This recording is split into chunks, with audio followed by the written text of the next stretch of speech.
Sujud menyembahmu Tuhan, masuk hadirat-Mu saat ini.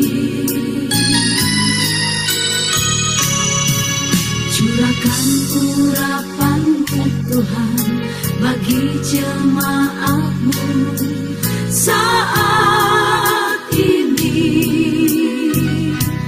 Ku siapkan hatiku Tuhan untuk dengar firman-Mu.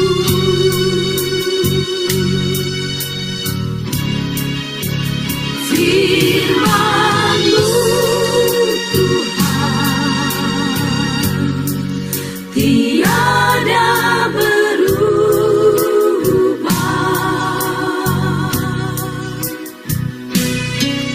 Dahulu, sekarang, selama-lamanya tiada berubah.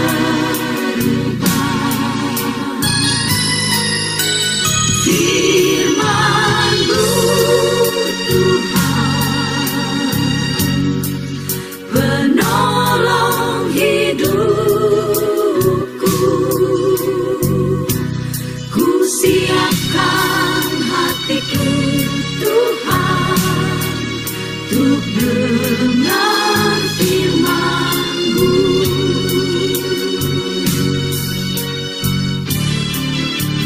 Firman-Mu Tuhan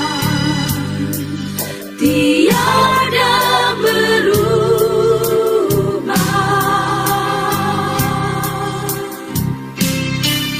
Dahulu, sekarang, selama-lamanya tiada berubah. Firman-Mu Tuhan, penolong hidupku. Ku siapkan hatiku Tuhan untuk dengar firman-Mu. Ku siapkan hatiku Tuhan untuk dengar firman-Mu.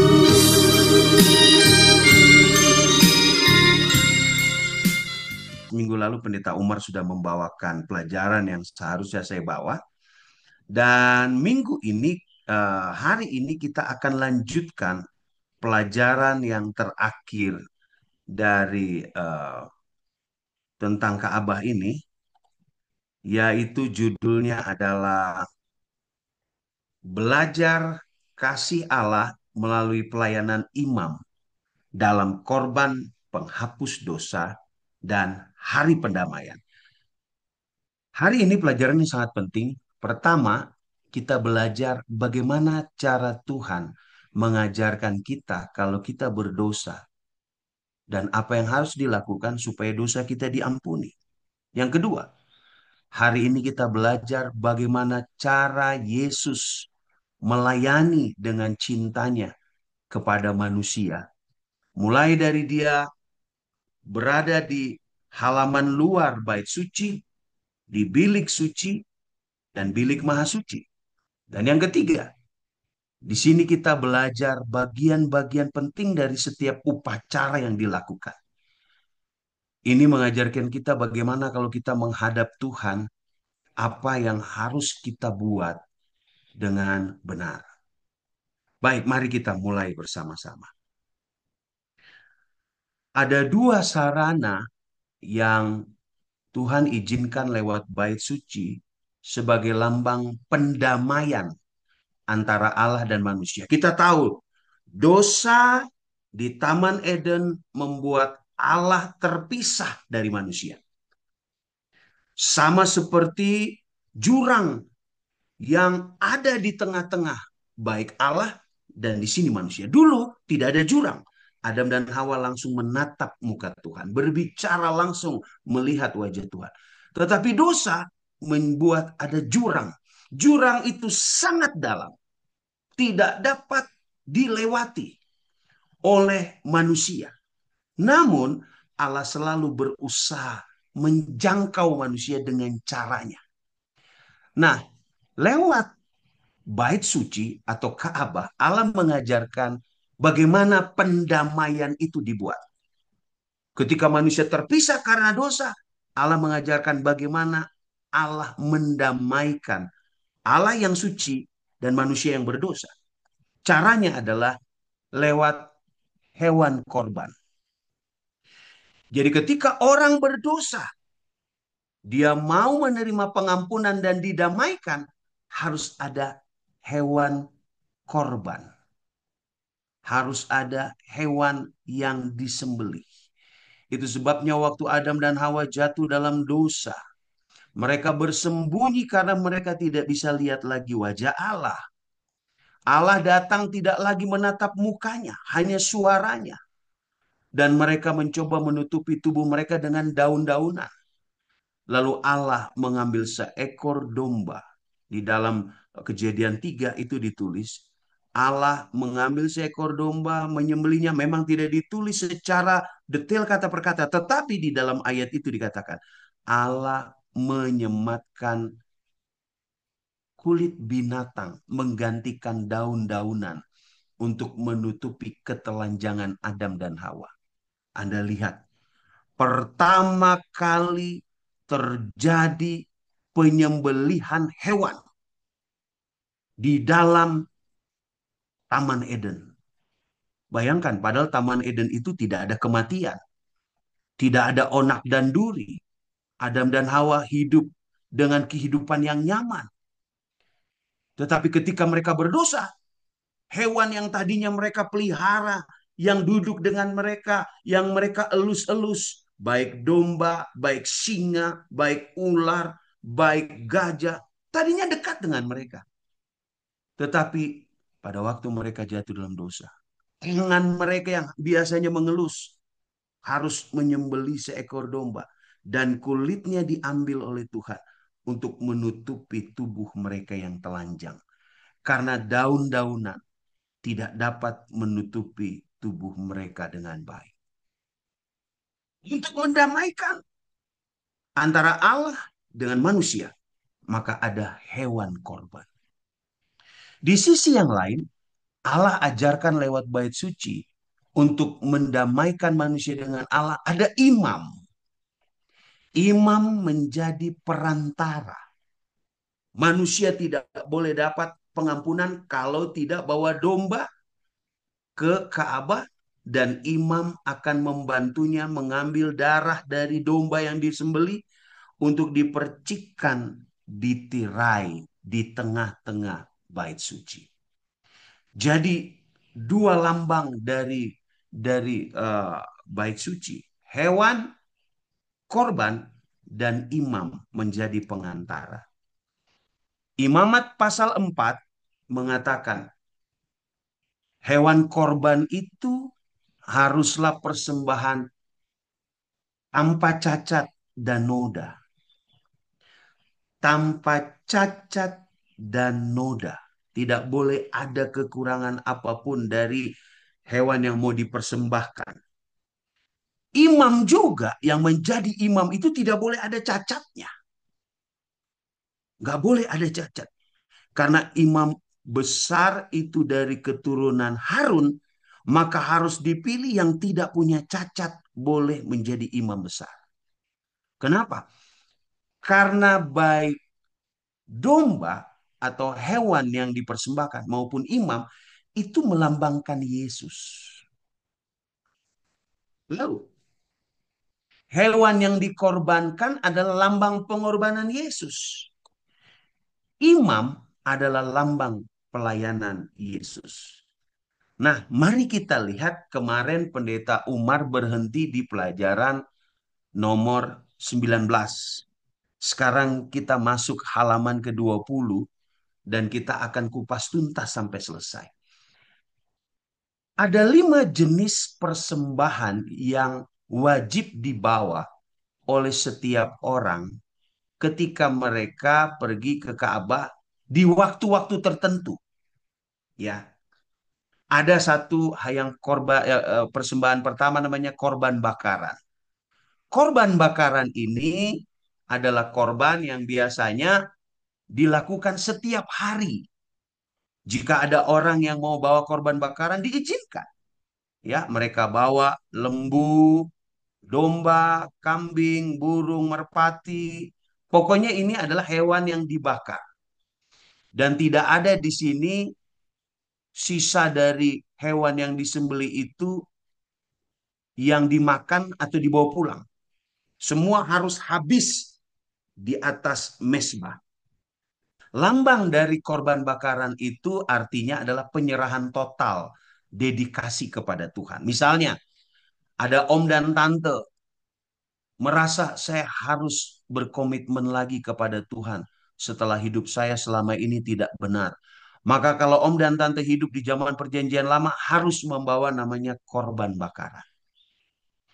Lalu persembahan kedua namanya korban sajian. Korban sajian ini adalah korban yang dibawa sebagai ucapan syukur karena orang Israel diberkati, karena mereka dapat nafkah, maka mereka harus bawa korban sajian. Ini bukan berbentuk hewan, tetapi ini tepung, minyak, kemenyan, roti tanpa ragi, dan gandum. Dan semua pemberian itu dibakar. Dan baunya itu akan naik ke surga dan bau itu harum bagi Tuhan. Dan ada sisa yang dari korban sajian itu boleh diambil oleh imam, oleh untuk keluarga imam. Nah, ini orang Lewi dan imam tidak boleh bekerja yang lain. Mereka hanya bertugas mengurus ibadah di Ka'bah. Kalau orang Ruben, suku Ruben boleh bekerja bercocok tanam, boleh pelihara ternak, boleh bekerja di laut atau menjadi nelayan, atau suku Yehuda boleh bekerja di tempat lain. Orang Lewi dan imam hanya boleh bekerja di Ka'bah. Mereka tidak boleh bekerja yang lain. Itu sebabnya ketika orang memberikan persembahan ke Ka'bah, di Alkitab diatur bagian-bagian yang boleh diambil oleh imam dan orang Lewi. Karena itulah upah mereka. Sama seperti zaman sekarang, kalau pendeta itu hidupnya dari perpuluhan. Pendeta itu tidak boleh punya sideline, bekerja di luar dari gereja. Pendeta tidak boleh jualan mobil, ya, punya bisnis jual beli mobil. Pendeta tidak boleh bekerja menjadi rentenir. Pendeta tidak boleh bekerja untuk mencari nafkah di luar dari mengurus jemaat. Fokus dari seorang pendeta full pelayanan kepada gereja dan jemaatnya. Nah, di zaman itu hanya orang Lewi dan imam yang harus fokus ke Ka'bah. Itu sebabnya ada persembahan yang boleh mereka bawa pulang. Mari kita kembali. Korban sajian adalah korban untuk orang yang bersyukur. Misalnya om dan tante baru dapat rezeki, ya, karena tender atau pekerjaannya berhasil, lalu dapat upah dan dia bersyukur, maka dia pergi ke Ka'bah. Om dan tante pergi ke Ka'bah kalau di perjanjian lama, bawa itu tepung minyak kemenyan dipersembahkan. Nah, korban yang ketiga adalah korban keselamatan. Korban keselamatan ini adalah untuk orang-orang Israel yang bersuka cita. Ya, bersuka cita mungkin karena ada sesuatu hal yang rumah tangga mereka berbahagia. Misalkan kelahiran seorang anak. Misalkan hari ulang tahun. Lalu mereka bawa korban keselamatan. Karena mereka tahu mereka bertambah usianya bukan karena kehebatan mereka. Tetapi karena keselamatan yang Tuhan izinkan. Lalu apa yang mereka bawa? Mereka ke Ka'bah membawa lembu. Kalau yang kaya harus bawa lembu. Yang menengah bawa domba. Atau bawa kambing. Boleh. Dan itu sebagian persembahan yang dibawa itu. Sebagian dibakar. Sebagian boleh diberikan kepada keluarga imam. Ingat, imam bukan hanya satu. ada ribuan. Jadi itu dibagi-bagi ke rumah imam, ya. Tetapi jangan lupa ada yang harus dibakar dari persembahan korban keselamatan. Nah, kita lanjut ke bagian paling bawah, korban penebus salah. Korban penebus salah ini akan dibawa ke Ka'bah oleh orang-orang yang punya masalah dengan tetangga, punya masalah dengan sekelompok orang. Misalnya, dia tidak membayar hutang atau dia tidak menepati janjinya. Maka karena dia tidak menepati janji, dia dinyatakan salah, ada denda. Nah, untuk menyelesaikan masalah ganti rugi itu, maka mereka harus bawa korban persembahan yang disebut penebus salah. Bawa itu ke Ka'bah, lalu di situ korbannya hanya domba jantan. Hanya domba jantan. Tidak boleh ada cacat, tidak boleh hewan yang lain. Maka nanti imam akan menyelesaikan masalah ganti rugi itu. Jadi semua diselesaikan di sana. Nah, sekarang yang kita mau bahas adalah korban penghapus dosa. Korban penghapus dosa ini adalah kalau orang berbuat dosa dan dosa itu tidak disengaja. Atau kalau orang mau membersihkan kenajisan. Apa itu kenajisan? Seorang yang baru eh, kena melahirkan. Maka orang yang melahirkan itu dia harus ditahirkan. Di hari kesekian dia harus ditahirkan. Karena pada waktu dia melahirkan ada darah, ada cairan yang keluar, maka dia disebut najis. Itu ditulis dalam Alkitab. Maka dia harus persembahkan korban. Nah, di satu sisi, korban penghapus dosa adalah jika Anda berbuat kesalahan dan kesalahan itu tidak disengaja. Contohnya, Anda pergi ke kebun dan Anda sedang membabat rumput atau memotong pohon. Pada waktu Anda memotong pohon, pohon itu belum belum tumbang, tapi mata kampak itu terlempar dan kena ke badan seseorang. Maka itu adalah dosa yang tidak disengaja. Dia bukan berniat melukai orang itu, tetapi karena kejadian membuat tidak sengaja dan orang itu cedera. Maka dia dinyatakan bersalah. Nah, untuk menyelesaikan itu dia pergi untuk membawa korban penghapus dosa. Anda melakukan kesalahan di hadapan Tuhan yang tidak disengaja.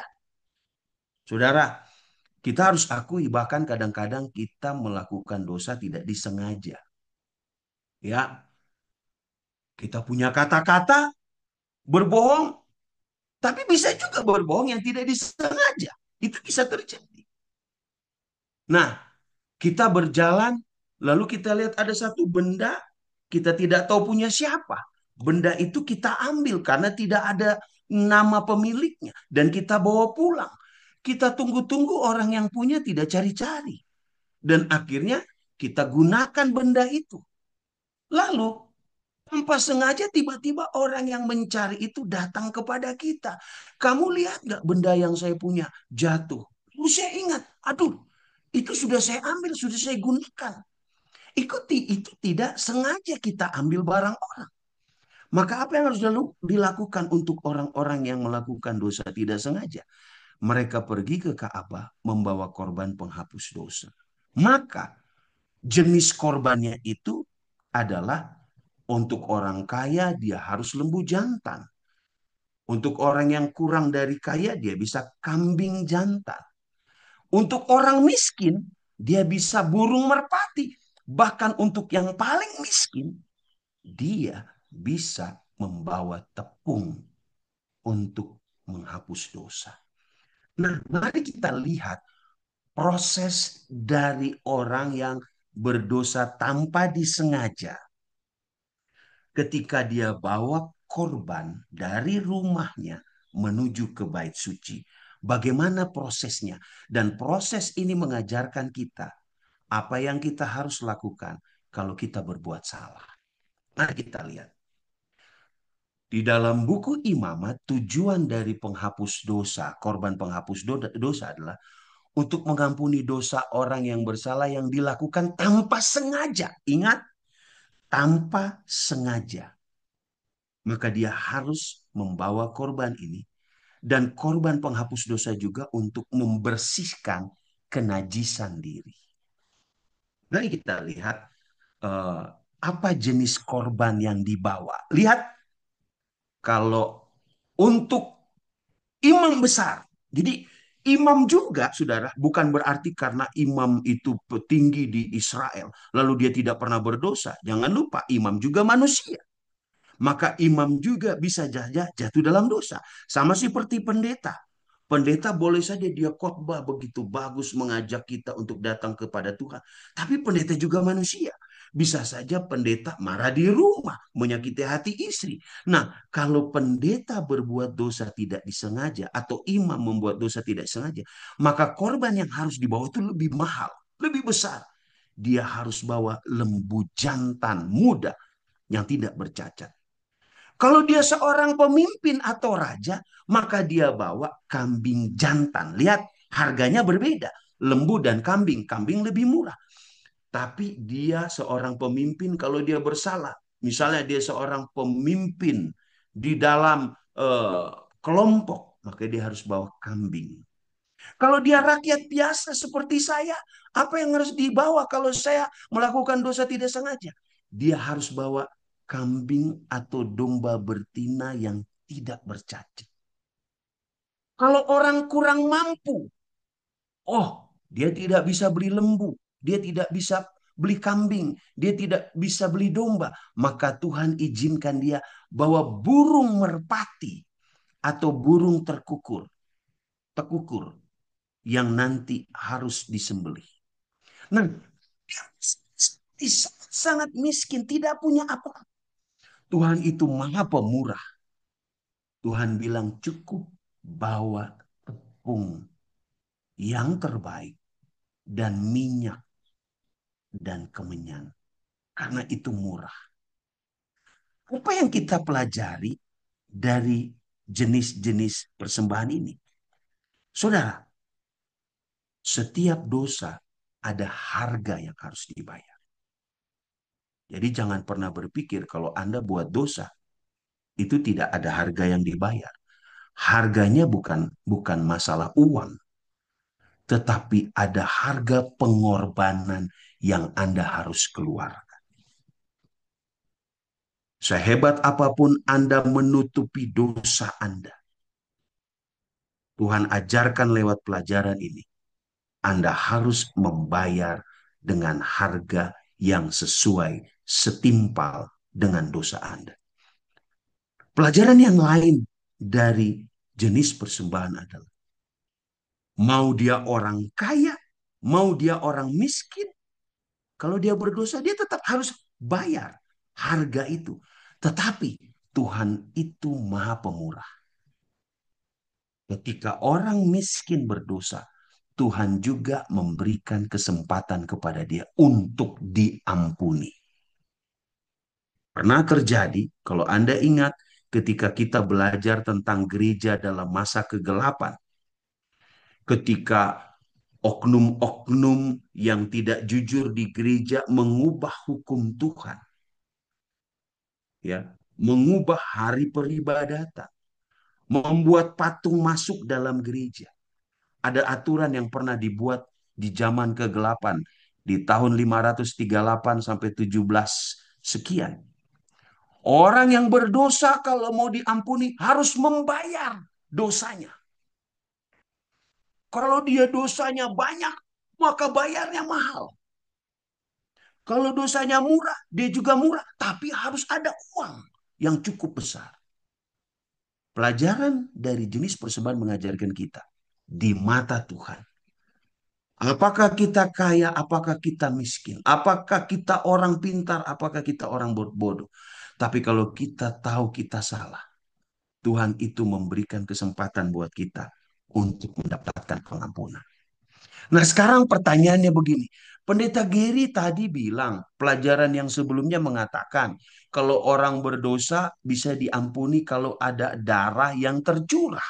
Lalu kenapa Tuhan izinkan orang yang paling miskin membawa tepung, bukan hewan? Tetapi bawa tepung. Bukankah tepung tidak mengeluarkan darah? Nah, ini pertanyaan sering ditanyakan. Tetapi saudara, jawabannya ada di Alkitab. Ibrani pasal 9 ayat 22 berkata begini. Hampir segala sesuatu disucikan menurut hukum Taurat dengan darah. Tanpa penumpahan darah tidak ada pengampunan. Saudara lihat kata di awal, hampir segala sesuatu. Maksudnya hampir segala sesuatu adalah hanya untuk orang yang paling miskin. Tuhan berikan rahmat dan cintanya dan kemurahannya dengan tidak perlu membeli hewan karena mereka tidak mampu. Tetapi Allah mengerti kondisi mereka. Dan darah yang tidak ada lewat gandum itu diwakilkan dengan darah Yesus untuk orang-orang yang miskin itu. Saudara lihat, tanpa kita sadari saat kita baca cerita tentang bait suci, kita baca tentang persembahan-persembahan di perjanjian lama. Kita baca tentang imam. Semua berhubungan dengan cinta Tuhan kepada kita. Mari kita lihat proses ketika orang mau membawa korban penghapus dosa. Pertama, orang berdosa itu bawa dombanya atau bawa lembunya atau bawa burung tekukurnya atau bawa merpati atau gandum. Lalu orang Lewi dan imam akan periksa apakah persembahan yang dia bawa ini persembahan terbaik atau tidak. Saudara, om dan tante, kalau pergi ke gereja mau kasih persembahan, kasihlah persembahan yang terbaik. Jangan persembahan sisa-sisa dari pasar yang sudah lecek, yang sudah kusam, kita kasih ke gereja. Ya, jangan kasih perpuluhan sisa-sisa. Jangan. Ketika kita dapat gaji, ketika kita dapat berkat, angkat. Angkat lebih dulu, mana itu hak Tuhan. Persepuluhan itu hak Tuhan. Angkat lebih dulu dan simpan. Kalau kita mau kasih persembahan di gereja, pilihlah yang terbaik. Bayar tukang parkir sekarang 1.000, 2.000. Masa kita bawa kepada Tuhan 2.000? Padahal kita mampu. Mungkin di antara kita katakan, pendeta, sedangkan orang miskin saja boleh bawa tepung, kenapa saya tidak boleh bawa 1.000? Pertanyaan saya, apakah kita sudah sangat semiskin itu? Kalau kita bisa kasih yang terbaik, kenapa kita tidak kasih yang terbaik? Jadi ketika orang yang maha bersalah tanpa disengaja ini mau minta ampun, dia harus bawa korban. Dan itu akan dicek. Apakah itu tidak ada cacat? Ya, karena hewan itu harus bebas dari segala cacat.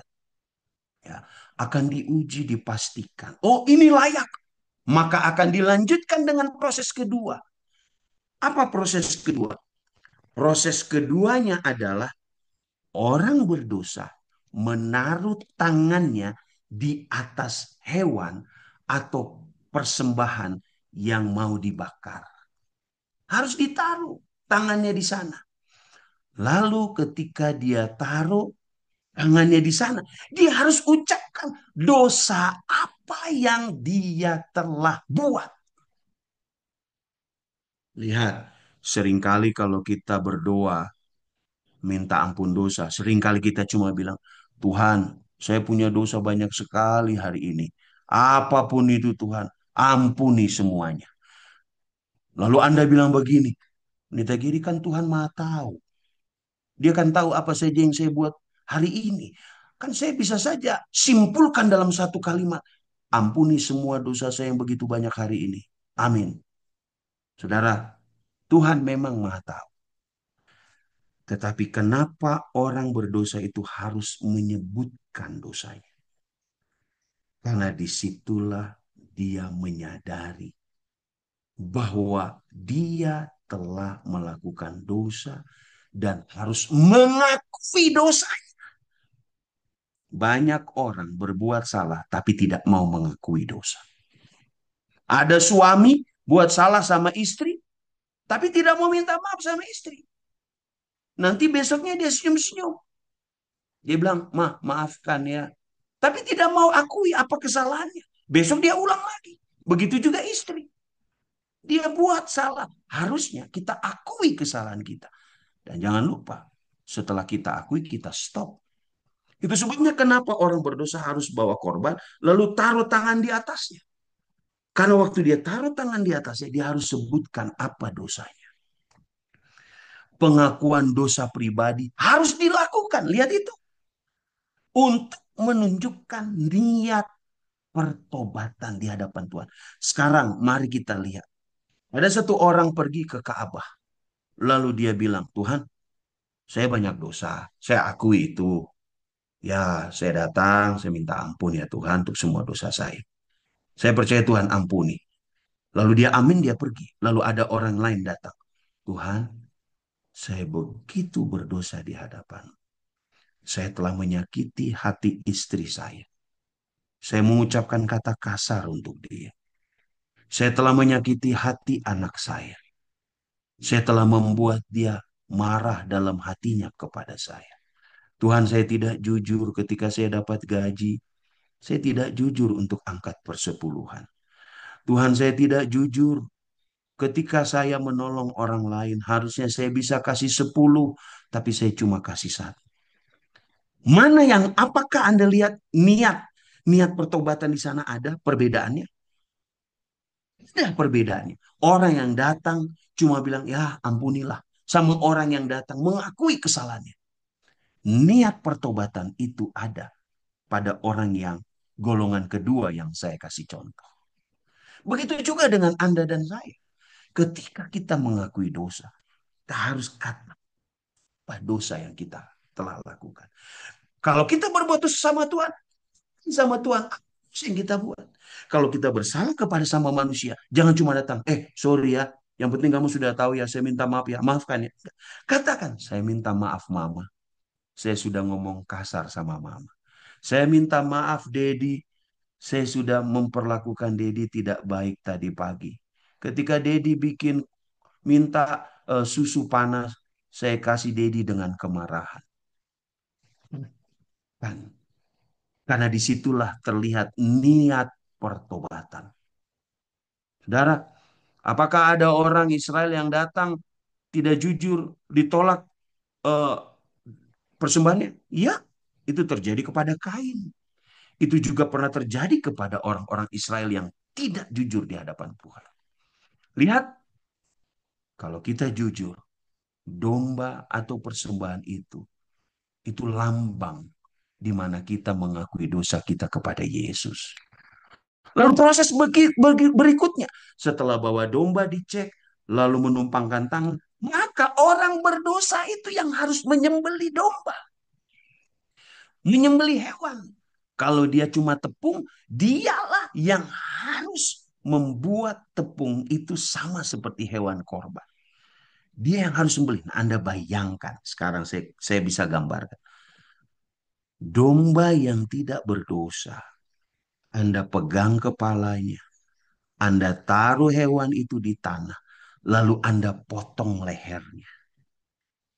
Ada perasaan hati ini yang merasakan. Kasihan, saya yang bersalah, tapi dia yang harus dikorbankan. Lihat, itu harus disembelih. Yang menyembelih siapa? Yang menyembelih adalah orang berdosa. Sekarang mari kita ingat ketika Adam dan Hawa di Taman Eden. Mereka yang elus-elus itu domba yang mereka pelihara tiap hari. Lalu karena kesalahan mereka, mereka harus pegang kepala domba itu dan sembeli domba itu pertama kalinya. Ada rasa bersalah yang sangat kuat.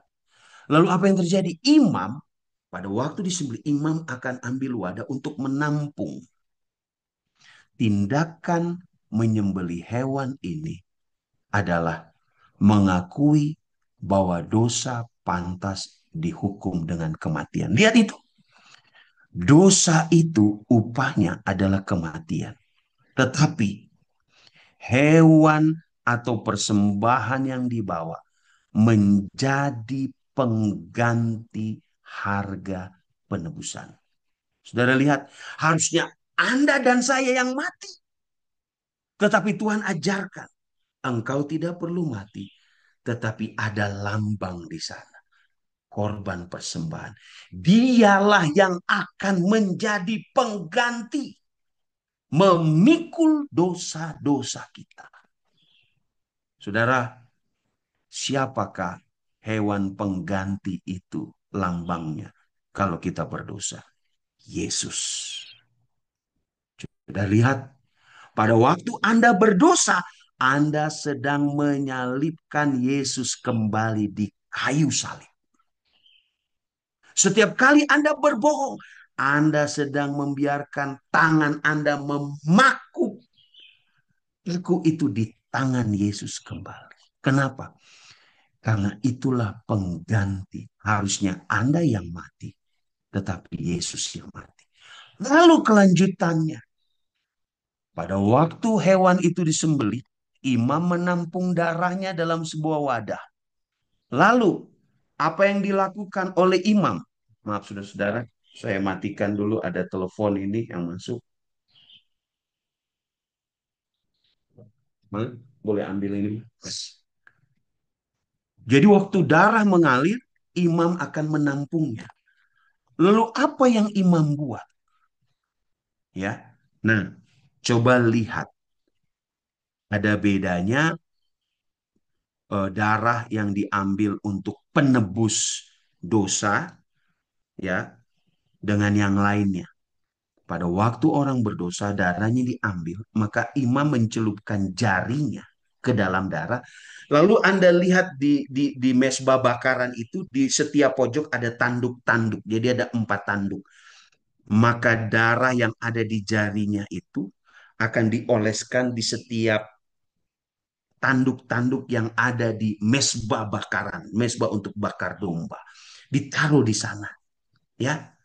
Lalu sisa darahnya, perhatikan saudara, sisa darahnya yang masih ada di mangkuk dibawa masuk ke bilik suci. Ingat, di bilik suci ada 2 bilik, bilik suci, bilik maha suci. Di bilik suci, imam kembali masukkan tangan jarinya, lalu begitu dia angkat, ada tirai atau horden yang memisahkan bilik suci dan bilik maha suci. Lalu imam akan percik di tirai itu. Sekarang, mari kita hitung-hitungan. Waktu orang Israel keluar dari Mesir menuju tanah Kanaan, ada 600.000 laki-laki dewasa. Taruhlah 600.000 bapak-bapak. Kalau 600.000 bapak-bapak berarti ada 600.000 ibu-ibu. Sudah 1,2 juta. Kalau dalam satu keluarga ada 2 anak, maka Anda bayangkan Israel keluar dari Mesir menuju tanah Kanaan ada 2,4 juta orang. Dan ketika mereka berhenti, orang Lewi membangun bait suci, lalu orang Israel mendirikan kemah-kemah di sekitarnya. Lalu ada orang yang merasa berdosa, saya mau pergi ke Ka'bah bawa korban. Maka Anda bayangkan, berapa banyak orang satu hari pergi ke Ka'bah membawa korban. Menurut perhitungan para teologiawan, dari 2,4 juta orang yang ada di padang gurun ketika berjalan menuju tanah Kanaan, kemungkinan satu hari ada 22.000 orang yang membawa domba dan persembahan ke Ka'bah. untuk meminta pengampunan dosa. 22.000 22.000 hewan, 22.000 jenis persembahan yang dibawa tiap hari ke Ka'bah. Kenapa mereka bawa? Karena mereka telah melakukan dosa yang tidak disengaja. Anda bayangkan, begitu remisnya tirai bilik suci dan bilik maha suci, ketika imam mencelupkan jarinya dan memercik di tirai itu 22.000 kali satu hari. Satu hari 22.000 kali itu imam. Ya, ingat, imam itu banyak. Imam besar hanya satu. Itu sebabnya jumlah imam itu ada banyak yang bekerja tiap hari. Karena imam itu diangkat dari keturunannya Harun. Anda bayangkan, di dalam bait suci, bau darah sangat tercium. Di halaman bait suci, bau darah sangat tercium. Darah itu melambangkan darah untuk mengampuni orang berdosa. Anda bayangkan, pada waktu orang berdosa, ada darah yang dikeluarkan. Darah Yesus mengalir untuk mengampuni dosa kita. Darah, mari kita lanjutkan proses berikutnya. Pada waktu hewan itu sudah diambil darahnya. Apakah utuh-utuh binatang itu dengan kulitnya ya ditaruh di atas mezbah? Tidak. Orang Lewi kan menguliti domba atau hewan. Orang Lewi juga akan mengurus burung-burung baik kutut maupun tekukur untuk mencabut bulu-bulunya. Orang Lewi juga akan mengupas bagian gandum itu untuk dipersembahkan. Karena tidak semua badan dari hewan itu ditaruh di atas mesbah. Lihat saudara, ada tanduk-tanduk di keempat ujung. Disitulah imam menaruh darahnya, memolesnya dengan jari. Dan lihat ada hewan di tengah-tengah. Itu tidak utuh, itu sudah dilepas kulitnya. Lalu apalagi yang dibakar di sana? Ya, lemak yang menutup usus, ginjal, dan hati itu dibakar dan daging dibakar. Itu adalah eh, menyebabkan aroma yang baik menyenangkan hati Tuhan.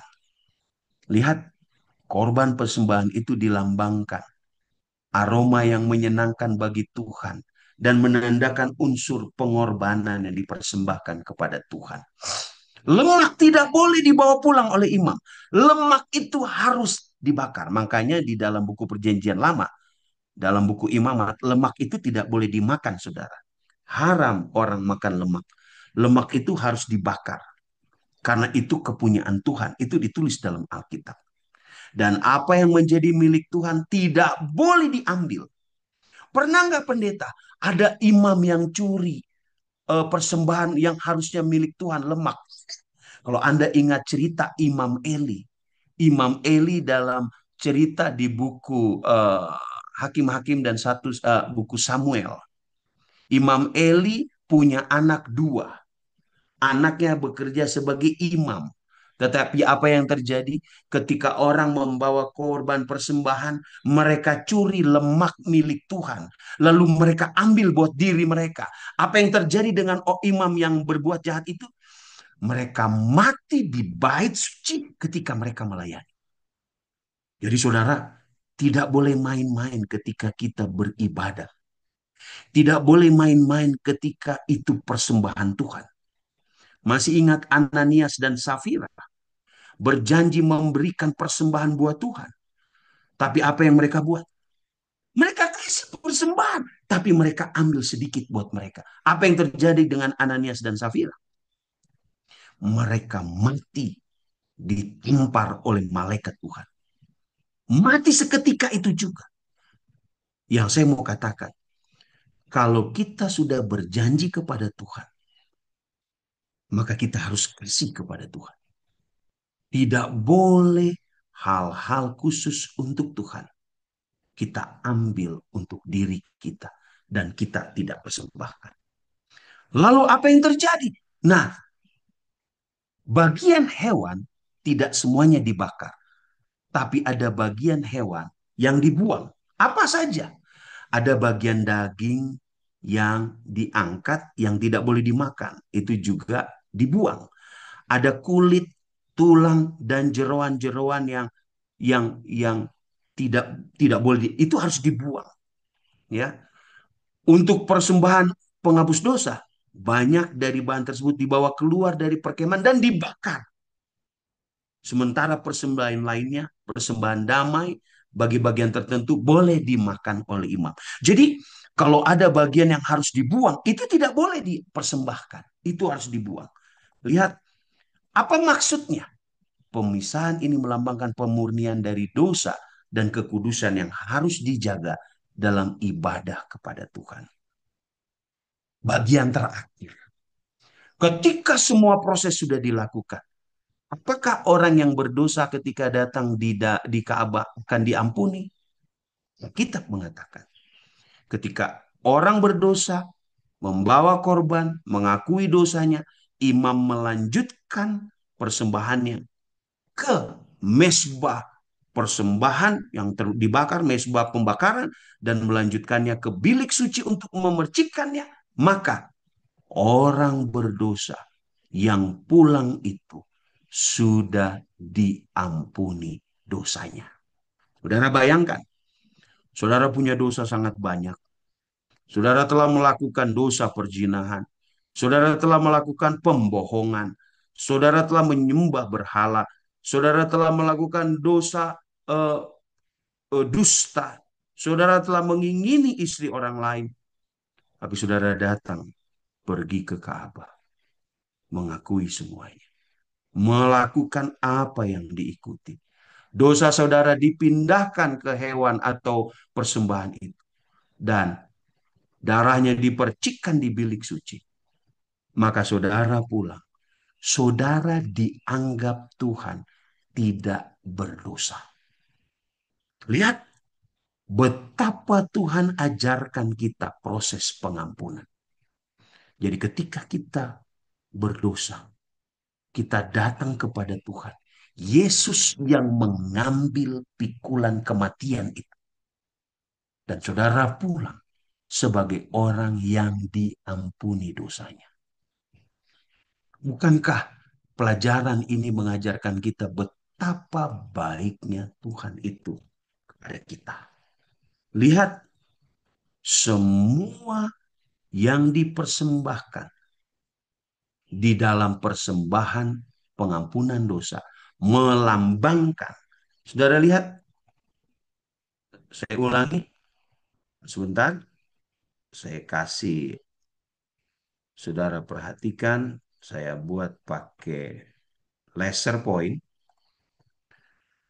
Semua korban persembahan yang dibawakan, lembu, kambing, domba, burung, dalam upacara penghapus dosa, melambangkan penyerahan diri dan pengampunan yang diberikan Tuhan secara perorangan. Jadi korban penghapus dosa itu pengampunan secara perorangan. Saudara nggak bisa bawa korban untuk mengampuni dosa istri Anda. Tidak bisa. Saudara tidak bisa bawa burung merpati untuk minta Tuhan mengampuni dosa anak saudara. Tidak. Masing-masing orang harus menyelesaikan dosanya sendiri di hadapan Tuhan.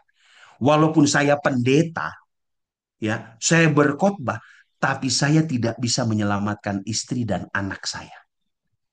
Walaupun Anda adalah bapak yang mengurus anak Anda setiap hari, memberi makan dia, menasihati dia. Tapi kalau anak Anda bersalah, maka dia harus diajarkan bagaimana caranya minta ampun dosa. Jadi ini adalah proses pengampunan dosa secara perorangan. Saudara lihat, saya kasih lihat ini.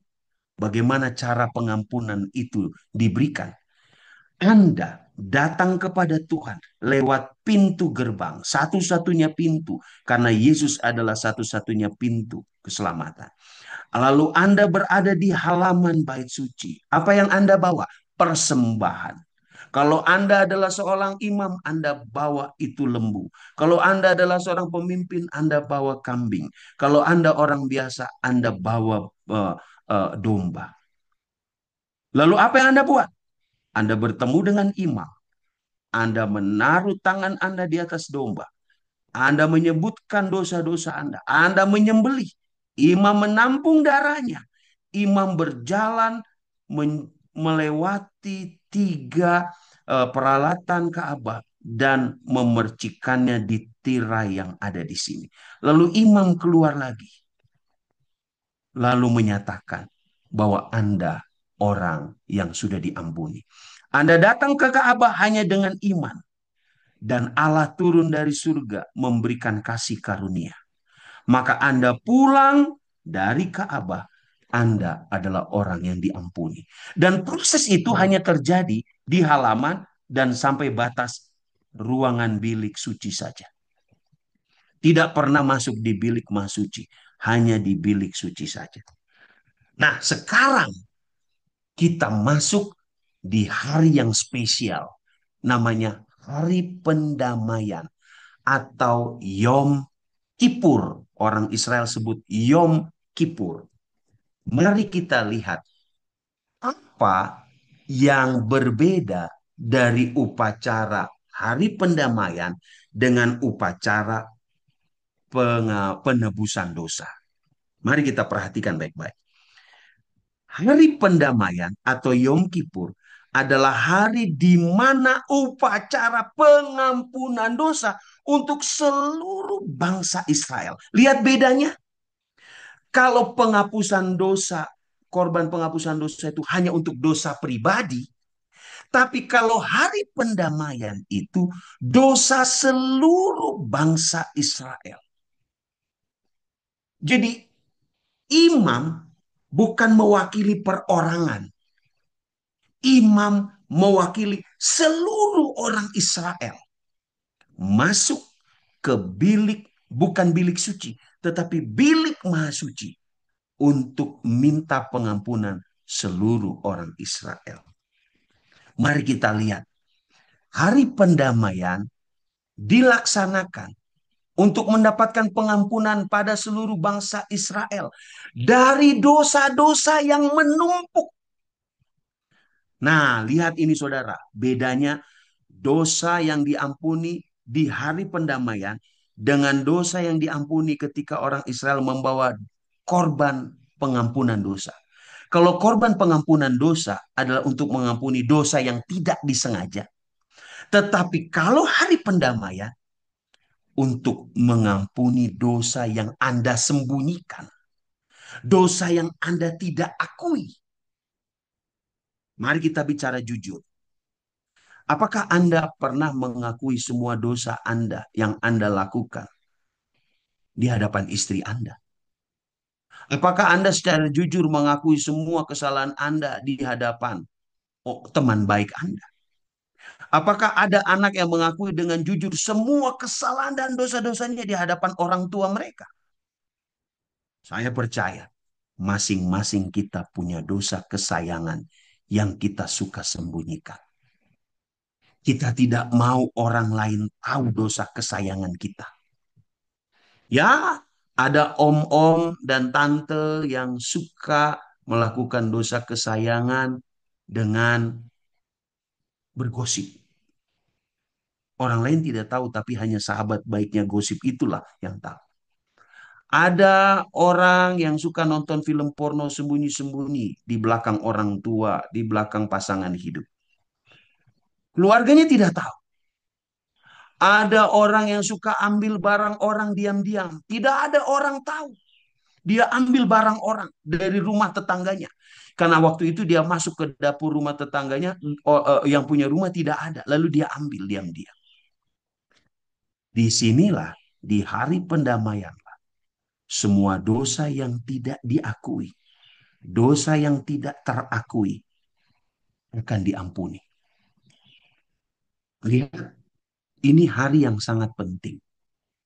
Inilah yang disebut dengan hari pendamaian untuk seluruh dosa orang Israel. Anda bayangkan, di bilik yang maha suci itu ada tirai, dan tirai itu penuh percikan darah.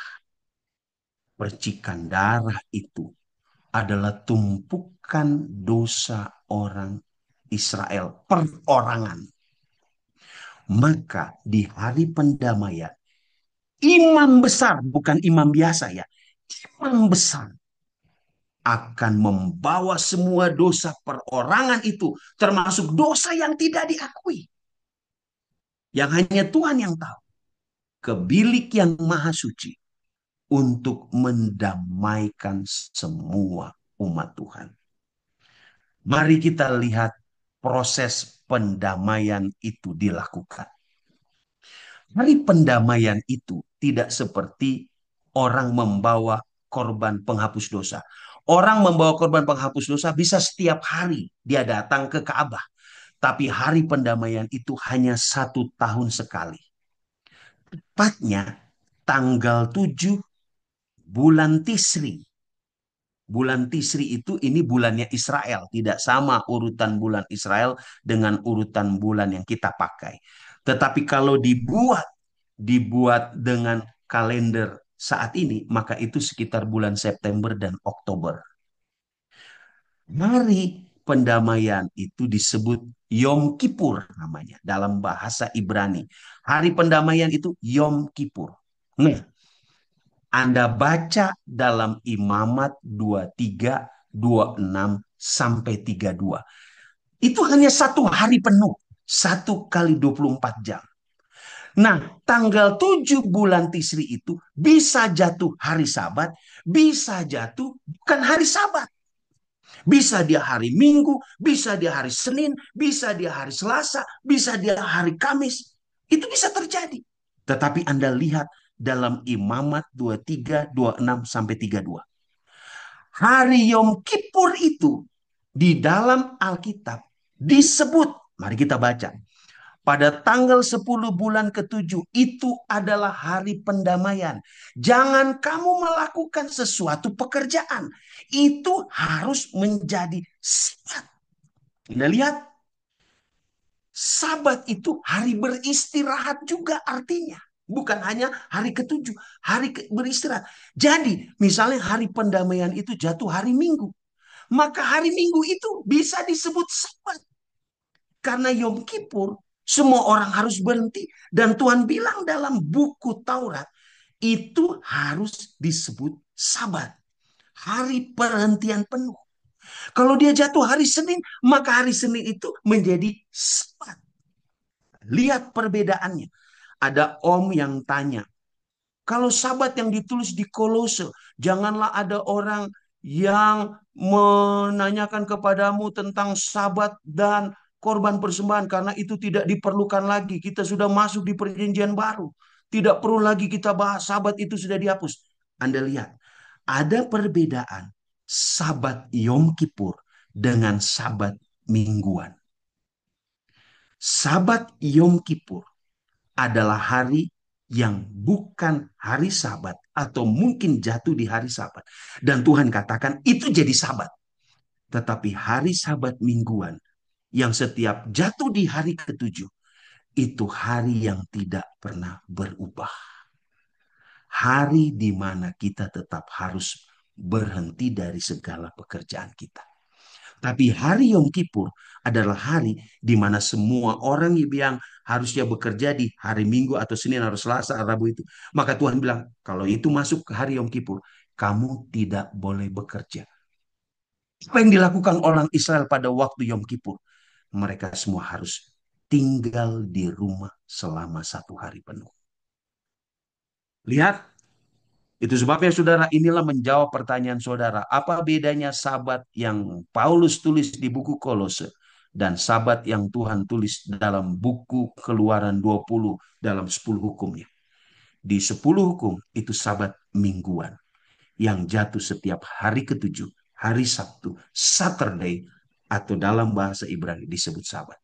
Sedangkan sabat Yom Kippur itu bisa jadi hari apa saja. Jadi hari apa yang dihapus oleh Tuhan? Hari Sabat Yom Kippur yang dihapus. Bukan hari Sabat mingguan. Lalu apa langkah selanjutnya?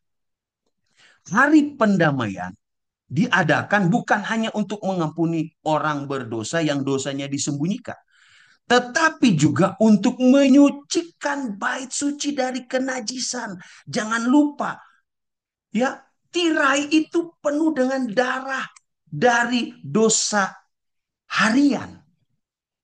Nah, sekarang hari pendamaian itu dipulihkan, disucikan lagi dari kenajisan. Jadi itu dua fungsi hari pendamaian. Mengampuni orang dari dosa yang disembunyikan. Dan yang kedua, membersihkan bait suci dari dosa harian.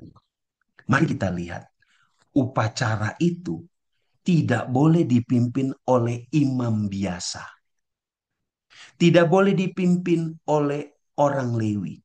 Tetapi yang memimpin langsung adalah imam besar. Keturunan langsung dari Harun. Anaknya Harun. Atau cucunya Harun. Atau nanti cicitnya Harun. Tidak boleh di luar dari keturunan Harun. Karena Allah telah memilih Harun dan keturunannya menjadi orang khusus yang bertugas di bait suci. Jadi harus hanya imam besar. Lihat saudara-saudara, kalau hari biasa korban penghapus dosa itu berakhir di bilik suci. Ini dia bilik suci yang Anda bisa perhatikan, ya, yang ada seorang imam. Tetapi kalau hari pendamaian itu tidak di bilik suci, imam langsung masuk ke bilik maha suci. Ada perbedaannya. Di bilik suci ada tiga perabotan Allah di situ, 7 kaki dian, meja pedupaan, dan meja roti sajian.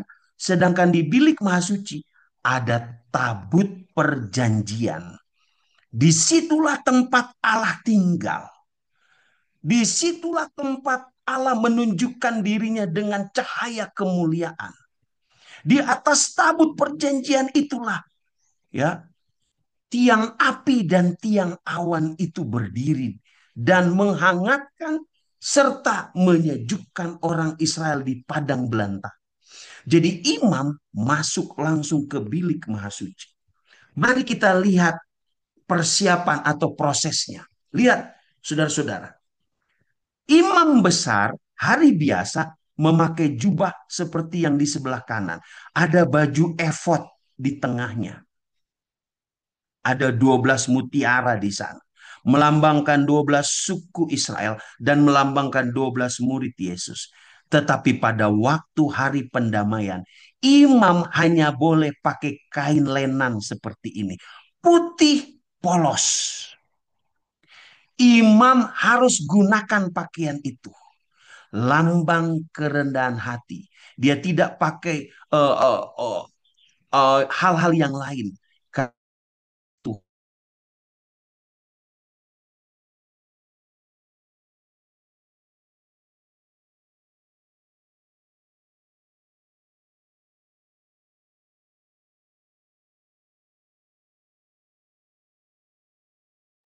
Suara Pendeta Gary terhilang. Zoom di sana hilang, Mem? Sudah muncul. Oke. Barusan, baru 2 second. Sudah bisa. Mereka bisa lihat PowerPoint-nya. Baru 2 second lalu. Sudah bagus sekarang. Oh, jadi bisa saya lanjutkan? Ya, bisa. Baik, mari kita lihat saudara-saudara. Imam itu sebelum mengampuni seluruh dosa orang Israel, imam itu harus meminta Tuhan mengampuni dirinya sendiri. Bayangkan, imam yang sudah harus hidup saleh, kalau dia mau melayani orang Israel, dia harus datang sama Tuhan minta ampun dulu dosanya. Ini nasihat kepada seluruh para hamba Tuhan. Para hamba Tuhan yang melayani di gereja.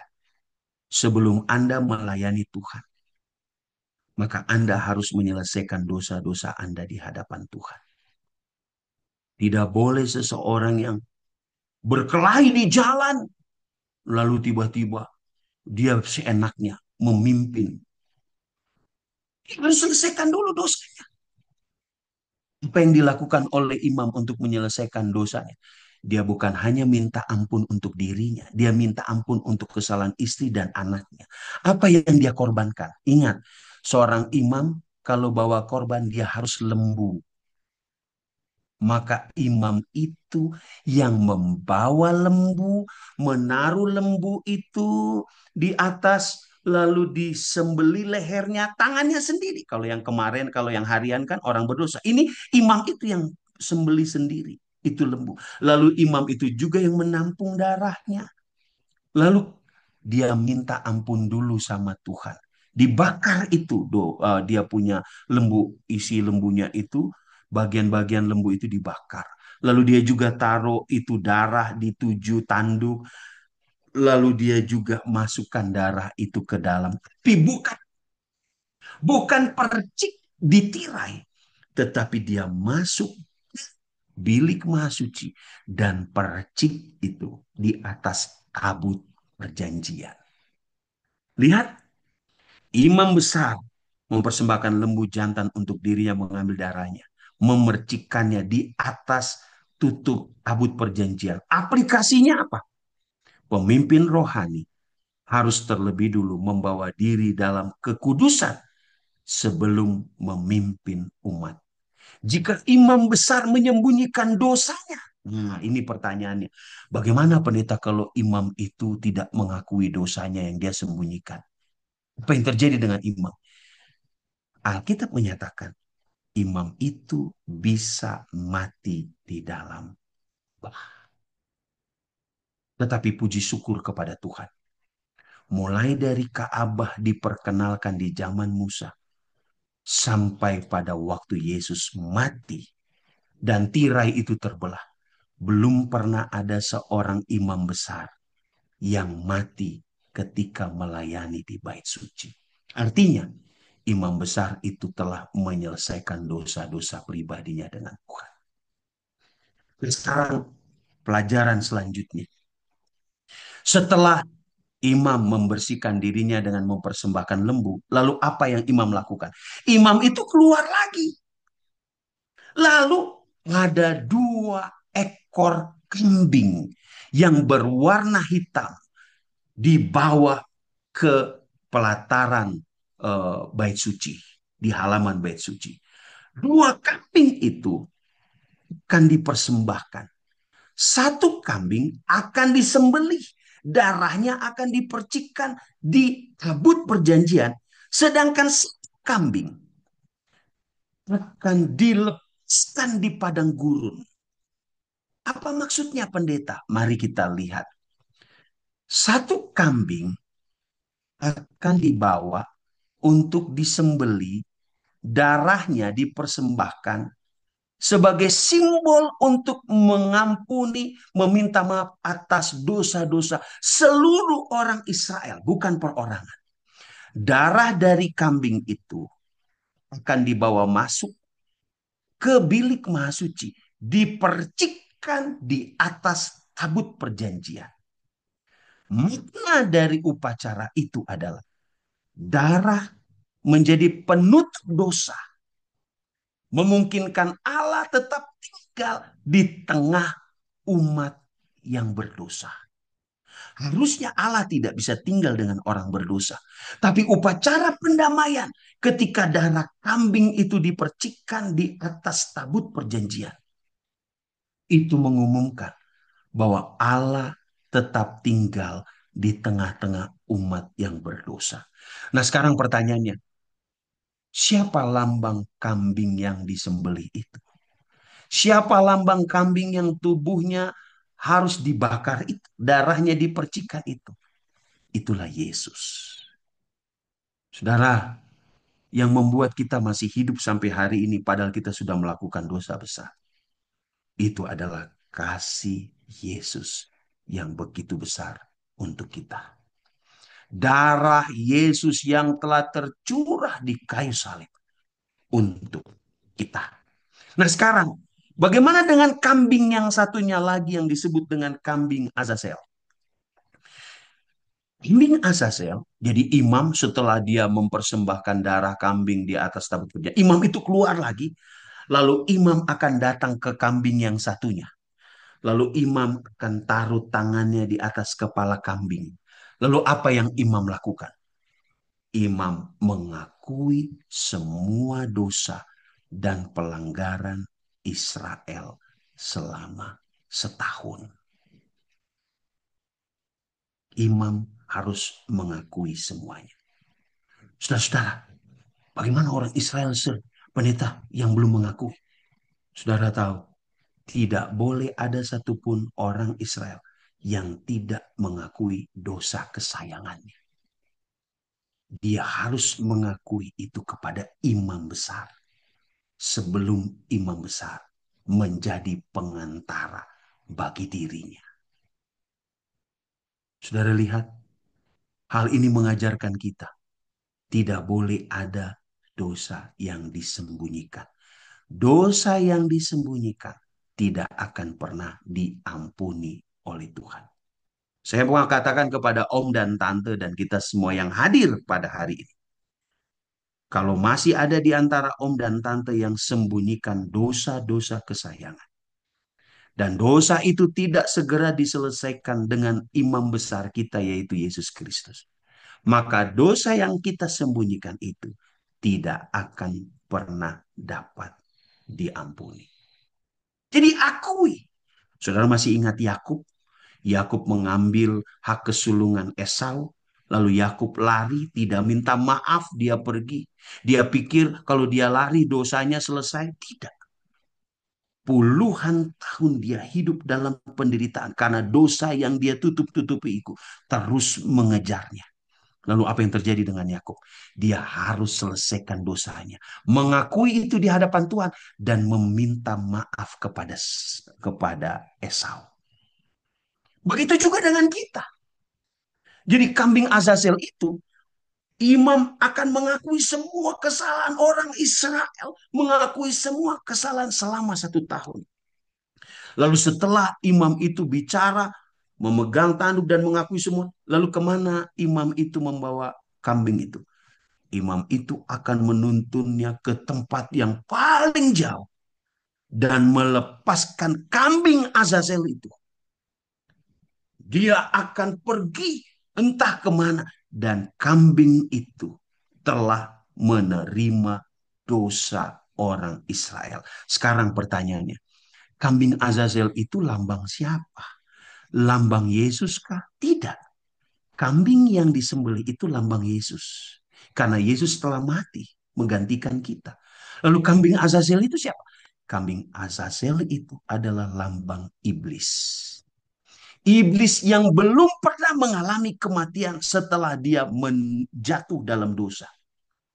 Dan kambing Azazel itu akan memikul seluruh dosa yang selama ini manusia telah lakukan.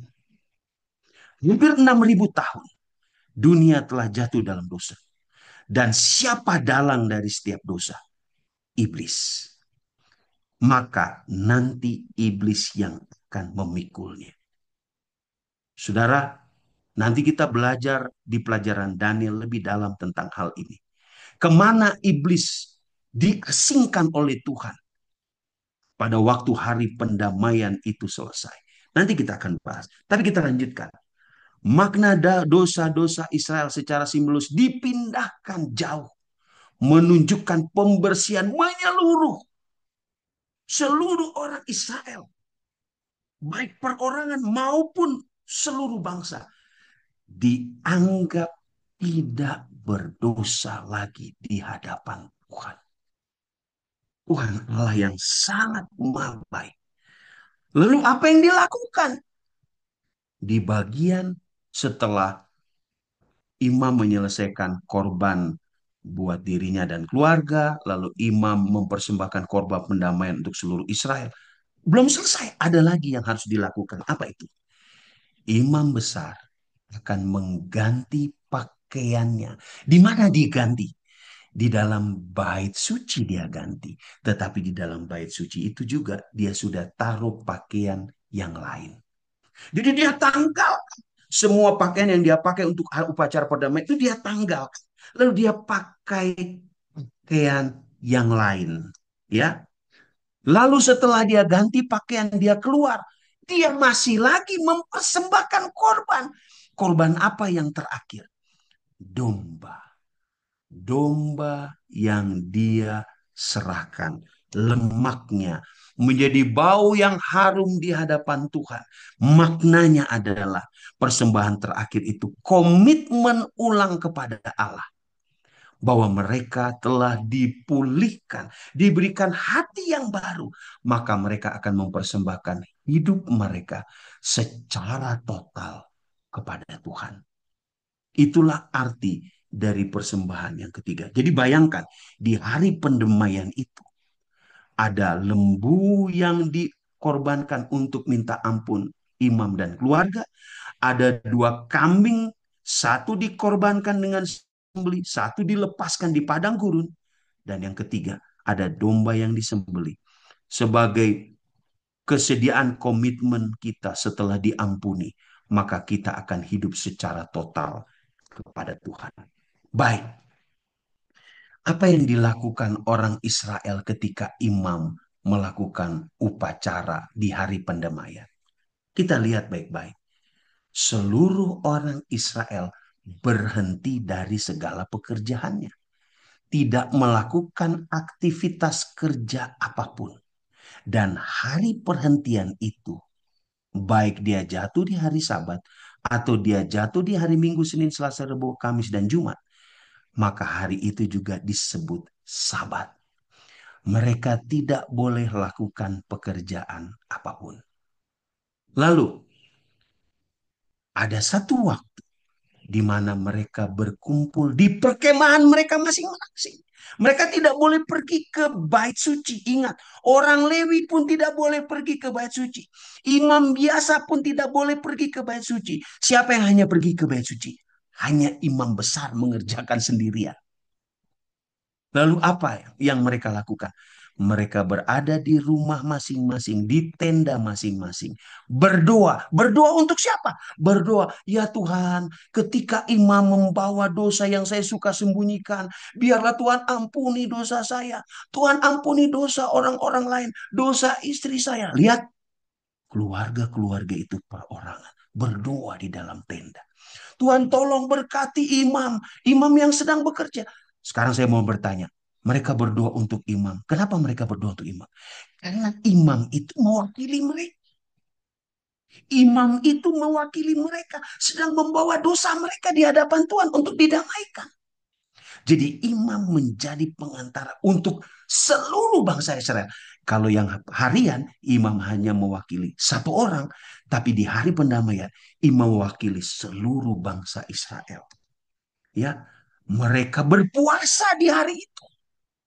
Mereka merendahkan diri, tidak makan dan minum, dan mengintrospeksi diri. Mereka tidak boleh pergi keluar dari tenda, apalagi pergi ke bait suci. Mari kita lihat apa maksud semuanya. Segala yang dilakukan pada hari pendamaian adalah bayangan dari karya Yesus Kristus sebagai imam besar agung, korban sempurna yang menghapus dosa secara final. Saudara, mari kita lihat 3 tahap pelayanan di bait suci. Mari kita lihat. Ada pelataran, inilah pelataran, ini adalah mesbah pembakaran, bejana pembasuhan, cuci tangan sebelum masuk. Lalu di sini ada 7 kaki dian, ya. Di sini ada dupa, di sini ada roti sajian. Ini adalah bilik suci, dan ini adalah bilik maha suci yang ada tabut perjanjian. Mari kita lihat proses pekerjaan Yesus Kristus. Yesus telah bekerja di halaman bait suci. Ini adalah simbol inkarnasi dan pengorbanan Yesus. Halaman adalah area pertama yang dimasuki umat Israel, tetapi mereka membawa korban dan mendapatkan pengampunan melalui darah persembahan. Secara simbol, ini kerap dimengerti sebagai pelayanan Kristus selama dia hidup di dunia. Dari waktu Yesus lahir, ada di dunia, Yesus melayani di halaman bait suci. Lambang mesbah persembahan adalah lambang Yesus mati di kayu salib, yang darahnya tercurah di halaman bait suci. Ya, halaman itu terdapat mesbah korban bakaran, lambang karya salib Yesus. Halaman juga menandai transisi dari dunia area ibadah yang lebih suci. Nah, Yesus pada waktu dia hidup, dia melayani di halaman bait suci. Yesus mengorbankan dirinya. Dia menjadi manusia dan hidup, dan dia melayani di halaman bait suci. Sekarang mari kita lihat halaman bilik suci. Pelayanan Yesus di bilik suci melambangkan Yesus sebagai imam. Ingat, ada imam besar, ada imam biasa. Sebagai imam selama di dunia. Mari kita lihat. Bilik suci adalah area di mana imam menjalankan tugas sehari-hari. Hanya harian di sini. Membakar dupa, itu adalah lambang dari doa. Memelihara roti sajian. Ingat, roti adalah firman Tuhan. Menerangi kandil emas 7 kaki dian. Ini dia 7 kaki dian. Itu adalah lambang penuntun dan teladan. Nah, pelayanan di bilik suci, perhatikan saudara-saudara. Pelayanan di bilik suci merefleksikan pelayanan Yesus saat dia naik ke surga. Dan itu berakhir di akhir 2300 pagi dan petang. Itu yang kita akan pelajari di pelajaran selanjutnya. Yesus mempersembahkan doa syafaat, itulah dupa yang naik. Yesus mengajarkan tentang firman, itulah roti sajian. Yesus menerangi manusia, itulah 7 kaki dian. Ya, ini merepresentasikan perantaraan dan pengudusan dan seluruh karya pelayanan Yesus. Mulai dari Yesus naik ke surga sampai tahun 1844 atau akhir 2300 pagi dan petang. Mari kita lihat yang ketiga. Sedangkan pelayanan Yesus di bilik yang maha suci, ya, di bilik yang maha suci, yang ada apa namanya, mesbah di sana, yang ada tabut perjanjian, ya, yang disebut dengan bilik maha suci. Itu hanya dilakukan di hari pendamaian, 1 tahun sekali. Dan yang boleh masuk itu hanya imam besar. Apa fungsi imam besar? Menjadi pengantara. Nah, sekarang pertanyaannya, di mana Yesus saat ini? Kalau waktu Yesus ada di bumi, dia berada di halaman. Waktu Yesus ada di bilik suci, dia berada di, mulai dia naik sampai akhir dari 2300 pagi dan petang. Sekarang, waktu Yesus ada di bilik maha suci, di mana Yesus posisi sekarang? Baik, mari kita lihat. Kitab Ibrani menegaskan bahwa pelayanan Yesus sebagai imam besar utama terjadi saat ia masuk ke dalam bilik maha suci di surga. Dan kapan bilik maha suci itu di surga dimulai? Mulai dari 1844. Yesus ada di bilik maha suci sampai hari ini. Yesus ada di bilik maha suci surga. Apa pekerjaan Yesus? Masih menjadi pengantara. Pengantara orang berdosa dengan Bapa di surga. Jadi kalau hari ini masih ada dosa yang tersembunyi, saudara harus akui. Kenapa? Karena Yesus masih ada di bilik yang maha suci. Nah, pertanyaannya, apakah Yesus akan keluar dari bilik maha suci? Iya. Ada satu waktu di mana Yesus keluar dari bilik maha suci. Apa yang terjadi kalau Yesus keluar dari bilik maha suci? Kitab Wahyu dan kitab Daniel ajarkan. Ketika Yesus keluar dari bilik maha suci, maka tidak ada lagi orang yang bisa minta ampun dosa untuk diampuni. Ketika Yesus keluar dari bilik maha suci, maka orang benar yang masuk surga namanya sudah tercatat siapa saja. Orang yang akan masuk neraka namanya sudah dipisahkan siapa saja. Ada di mana itu? Ada di pelajaran Daniel dan Wahyu. Orang yang akan masuk dalam kerajaan surga sudah tertera, sudah disimpulkan ketika Yesus keluar dari bilik Mahasuci. Tidak ada lagi pengampunan dosa. Dan pada waktu Yesus keluar, ada yang disebut dengan masa kepicikan Yakub. Maka di situ akan ada kedatangan Yesus di akhirnya. Dan kita akan hidup 1000 tahun di surga. Itu ada di mana pelajaran itu?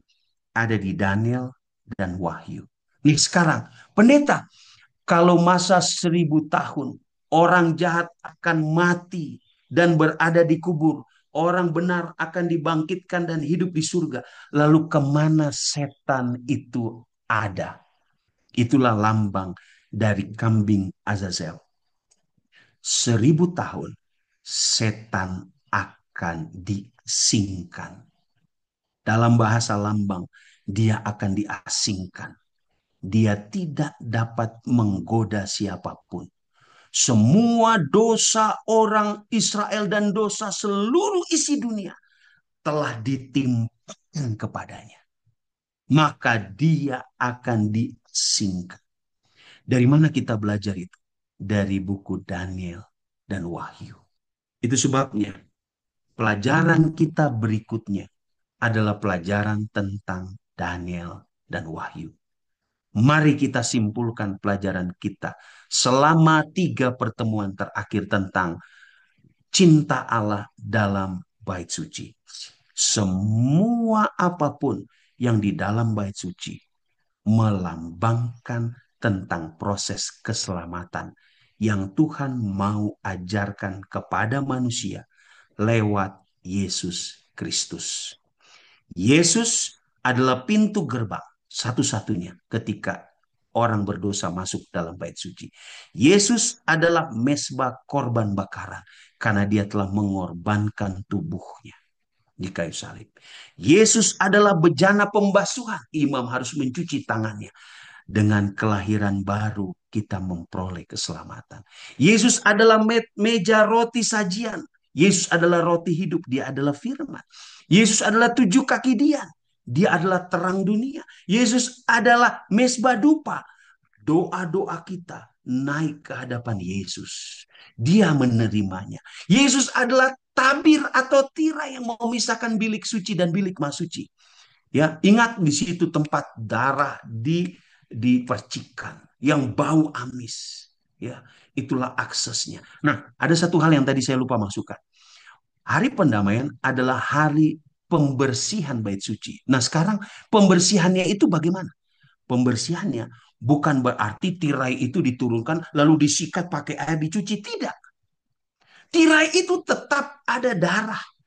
Tetapi ketika imam masuk ke bilik maha suci, maka di hari itu lambang semua bait suci dan dosa telah dibersihkan. Dimulai dari awal lagi. Jadi bukan bait sucinya disikat, dibersihkan oleh orang Lewi disikat-sikat, tidak. Tetapi pelaksanaan proses pekerjaan imam di bilik maha suci itu juga adalah proses pembersihan bait suci. Baik, yang terakhir, Yesus adalah lambang tabut perjanjian, kehadiran Allah. Hari ini, memang Yesus tidak ada dengan kita di bumi ini. Yesus ada di surga, menjadi imam besar. Yesus masih menjadi pengantara. Jika ada di antara saya dan Anda yang masih punya dosa yang disembunyikan, Anda masuk dalam kamarmu. Akui itu di hadapan Tuhan. Nyatakan dosa-dosa Anda. Mungkin Anda pernah melakukan dosa pembunuhan yang tidak ada orang yang tahu. Anda masih punya waktu untuk berdamai dengan Tuhan. Katakan kepada anak-anak, anak mantu dan cucu-cucu Anda.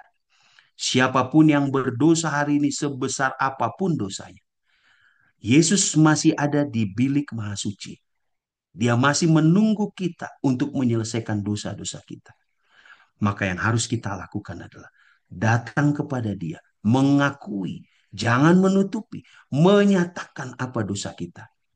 Karena Dia selalu hadir buat kita. Sampai pada akhirnya, Yesus berhenti melayani di bilik maha suci, maka Dia akan keluar. Kemana Dia keluar? Dia akan turun menjemput Anda dan saya pada kedatangannya yang kedua kali. Pelajaran itu adalah pelajaran yang ada di kitab Daniel dan Wahyu. Yesus adalah domba yang tersembelih. Yesus adalah imam yang melayani manusia. Dia adalah jalan, kebenaran, dan hidup. Dan Yesus adalah imam besar yang masih menjadi pengantara bagi kita sampai hari ini. Saya bawa ini di dalam nama Yesus Kristus. Semoga Tuhan dan Roh Kudus menyempurnakan pelajaran